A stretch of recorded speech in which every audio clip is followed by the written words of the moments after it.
Mieliście w życiu różne momenty, dobre i złe, zwątpienia, wahania. Ale los tak chciał, że odnaleźliście siebie na nowo. I chyba zasługujecie na wspólne, szczęśliwe życie.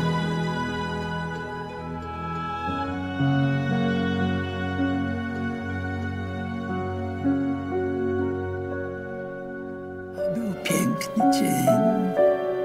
Było w nim wszystko, słońce i deszcz, łzy i śmiech. Wiesz, Lucuś, mam nadzieję, że Jacek i Marta wielką burzę mają